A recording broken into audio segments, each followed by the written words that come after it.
नमस्कार दोस्तों, इस एजुकेशन चैनल में आपका स्वागत है। आज मैं आपको रिलेशन एंड फंक्शन का कुछ इंपॉर्टेंट क्वेश्चन को डिस्कस करूंगा। ध्यान दीजिएगा। सबसे पहला क्वेश्चन है, so that the relation R in the set 1, 2 and 3 given by the relation R is reflexive but neither symmetric not transitive. यानी कि जो हमारा रिलेशन गिवन है यस रिफ्लेक्सिव तो है लेकिन सिमेट्रिक और ट्रांजिटिव नहीं है, इसी चीज़ को शो करना है। तो सबसे पहले हम लोग देखेंगे कि रिफ्लेक्सिव है या नहीं। ठीक है, तो यहाँ पे हमारा सेट में एलिमेंट्स है 1, 2 एंड 3। तो रिफ्लेक्सिव के लिए हमारे पास क्या होना चाहिए, 1, 1, 2, 2 और 3, 3 होना चाहिए। और इस रिलेशन में 1, 1, 2, 2 और 3, 3 है, इसका मतलब जो हमारा गिवन रिलेशन यह रिफ्लेक्सिव है। इसके बाद आता है सिमेट्रिक। तो सिमेट्रिक के लिए हमारे पास 1, 2 है लेकिन 2, 1 नहीं है, 2, 3 है लेकिन 3, 2 नहीं है, इसका मतलब जो हमारा गिवन रिलेशन है यह सिमेट्रिक नहीं है। इसके बाद आता है ट्रांजिटिव।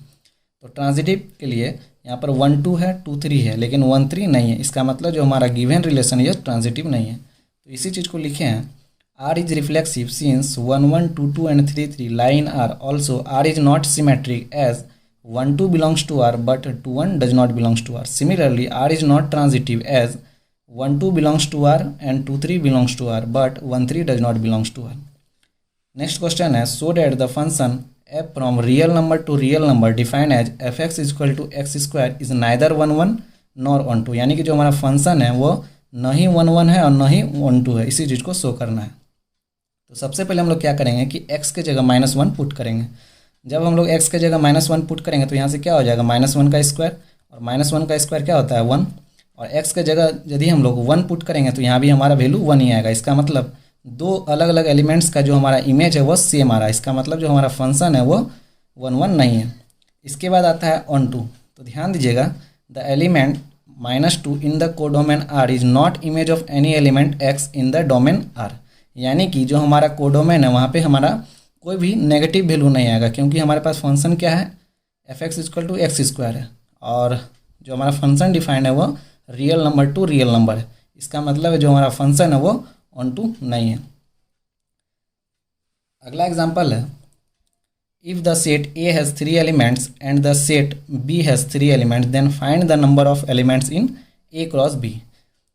तो इस तरह का जब भी क्वेश्चन रहेगा तो इसके लिए हमारे पास एक फॉर्मूला होता है, number of elements of A cross B is equal to number of elements of A set A into number of elements in set B।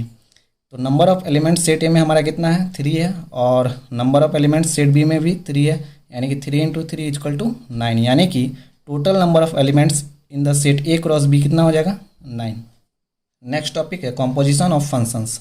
ध्यान दीजिएगा, क्वेश्चन है, late f and g be functions defined as f2 equal to 3, f3 equal to 4, f4 equal to f5 equal to 5 and g3 equal to g4 equal to 7, g5 equal to g9 equal to 11, find Gauff.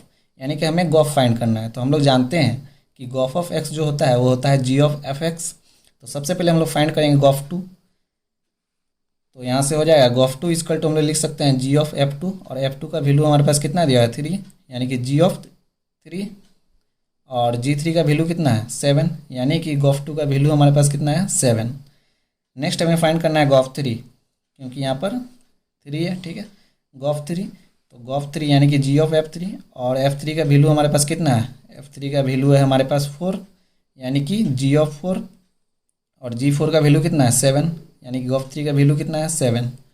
इसके बाद Gauff 4, तो Gauff 4 को हम लोग लिख सकते हैं g of f4, और f4 का वैल्यू हमारे पास है 5, यानी कि g5, और g5 का वैल्यू हमारे पास है 11, यानी कि गॉफ ऑफ 4 क्या हो जाएगा 11।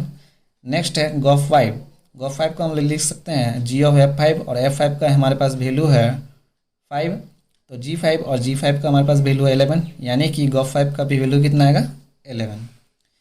नेक्स्ट क्वेश्चन है, find gof and fog if function f from real number to real number and function g from real number to real number are given by fx equal to cos x and gx equal to 3x square so that gof is not equal to fog. यानी कि Gauff और fog जो है वो equal नहीं है, इसी चीज़ को हमें शो करना है।